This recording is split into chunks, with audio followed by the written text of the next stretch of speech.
Hey, do you want to watch a video where you will learn some new tips, tricks and fun tidbits about Sea of Thieves? Well, yeah, this is that video. I mean, the title gave that away, but I need something as an introduction, right? Keep in mind, this video is more heavy on interesting discoveries, but there will be some useful tips in there every now and then. Of course, some of these things will be super obvious to some, but I do hope there's something that even the more experienced players didn't know, which may be challenging. And before we get into it, please consider subscribing if you like the video. It does mean a lot. So let's begin with having a closer look at the thing you use to have a closer look at things, namely the spyglass. All spyglasses act the same, only their cosmetics are slightly different. Or are they? Well, no. The Ancient Spyglass actually has a slightly larger view compared to the others, giving you that slight advantage over other players. If you want to use this spyglass yourself, you need to unlock all accommodations for the Stars of a Thief Talltale. So good luck! Speaking of spyglasses, your pets will do an emote whenever you look at them with your spyglass, which is cool and cute at the same time. And here's a tip that one of my subscribers gave me.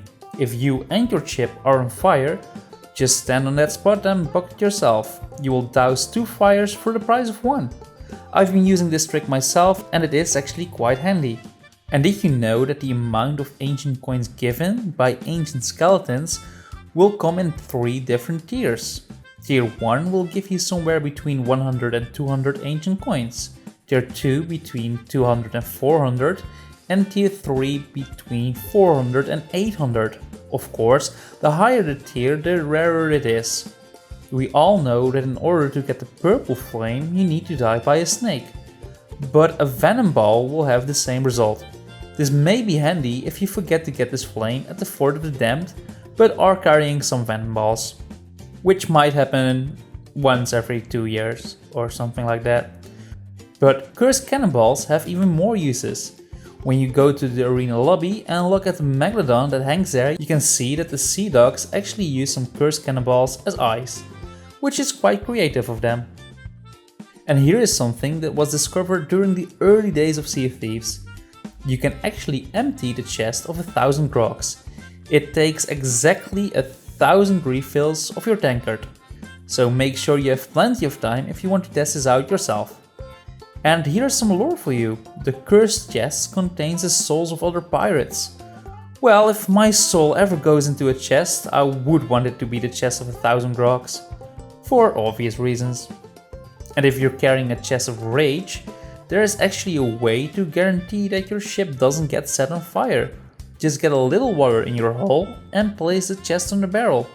You will still catch fire if you are close, but your ship should be fine for the rest of your journey. How cool is that? I mean, pretty cool, since it doesn't get hot. Yeah, I know, I suck at jokes. And as an alternative, you can place the chest on the bowsprit. When it goes off, you just have a small fire that doesn't get in the way and is easy to control. And if you fish without bait, you will have a chance to get something other than fish, like a hat, or planks, and even ashen keys. If you ever feel the need to grind this out, your best bet is to do this in a pond. And while we are still on the subject of fishing, you can totally steal other people's fish at the moment they reel it in. This may be handy when you're in an alliance and you hear someone saying they have a rare fish on their line. And don't feel bad, stuff like this is part of the game. And here's just a quick tip. In Sea of Thieves, awareness is key. See, I'm about to keg this brigantine, and this guy just swims past me. No clue at all that I'm about to send his ship to the bottom. See, you don't need to be a PvP god or anything, just being aware of what's happening around you is like 50% of being good at this game. And a tactic that I see so many times is a ram strat, which basically means you're just going for the ship straight on, ramming them and then boarding. I don't say it never works, but this shouldn't be your default strat. And I really don't get it why people keep trying the same strat even after we sung them 4 times before, like in the clip you're watching right now. This is the 4th attempt of the same strategy. I mean, come on Bailey, do you really think it's gonna work this time? It won't. And I just wanted to throw it out there since I see this a lot and I didn't really find a spot to put it in another video. I mean, just try to approach a ship without getting in their line of cannons, but in your line of cannons and take it from there. And here's another tip.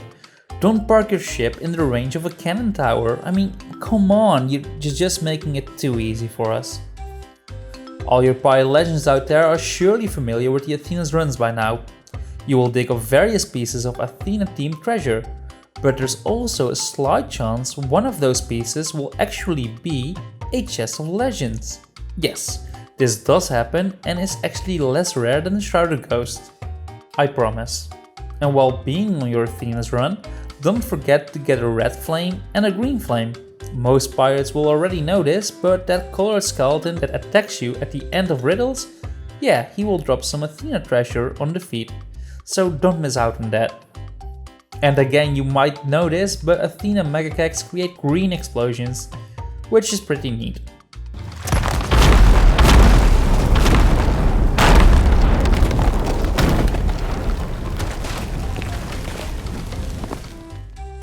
And do you like tucking on other players' ships? Do you want to know where the best hiding spot is on a sloop? Well, it's right here. So yeah, have fun with that. And can you use your harpoon to destroy a mermaid statue? Let's find out.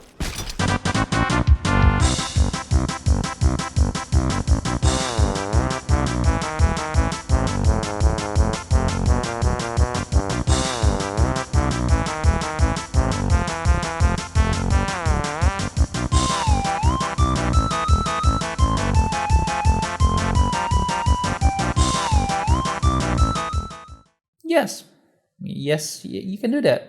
No idea why you would want to do that, but the option is there. You can also harpoon gunpowder barrels straight out of the hands from skeletons. This will also cause the skeleton to die instantly. At least it did for me. Just don't keep that barrel on your harpoon all that long, since after a while they will spontaneously explode. Yeah, no idea why, but they do. But can you harpoon something that's made out of glass? Yeah, no problem. When the harpoon was first introduced, you couldn't harpoon messages in a bottle, but now you can. And have you ever wondered if you could land on the ghost ship of Captain Flameheart? Well, you cannot. I mean, it's a ghost ship, right? What do you expect? And in the past, you could repair your ship without making any sound. Sadly, they patched this out. Or did they? Well, no, not really. It just works a bit different now. To silent repair your ship, you just repair it as usually, but as soon as the animation starts, you tap your aim button twice. And there you go. You will probably still make a bit of sound when you start, but it's a great way to not give away your position when there are enemies around. And as a bonus, you look like a magician.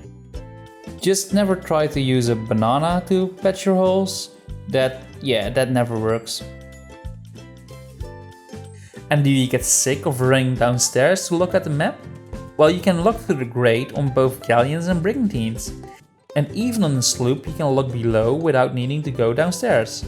This is not the best way to check a map of course, but might be handy when you are pursuing someone in the fog and need to be close to the wheel or on deck ready for PvP. And there may not be any dolphins in the game yet, but you can act like a dolphin yourself if you swim upward after lunging in the water from a great height. It's actually quite easy to pull off and can be used to board other ships if you want, but it's mainly a fun thing to do. And did you know that the Reaper's bones take any kind of treasure? Like literally anything can be turned in there. Are you too lazy to sail across the map to turn in cargo?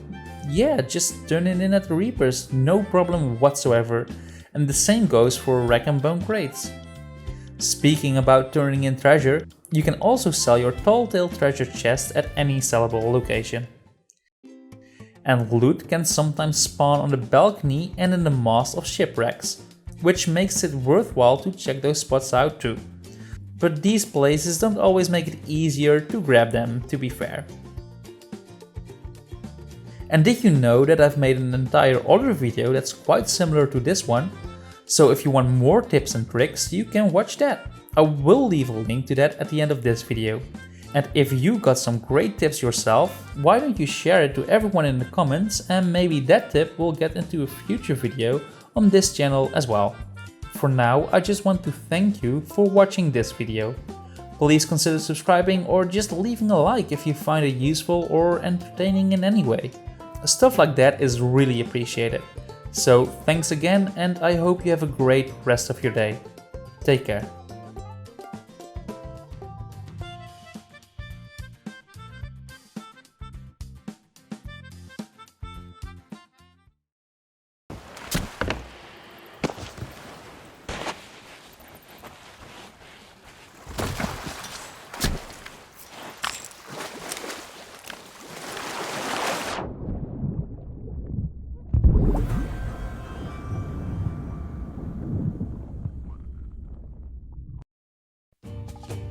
Hey, thanks for watching the entire video. A like or subscribe is very much appreciated. And if you want to see more videos, there's some links right here. So thanks again and take care.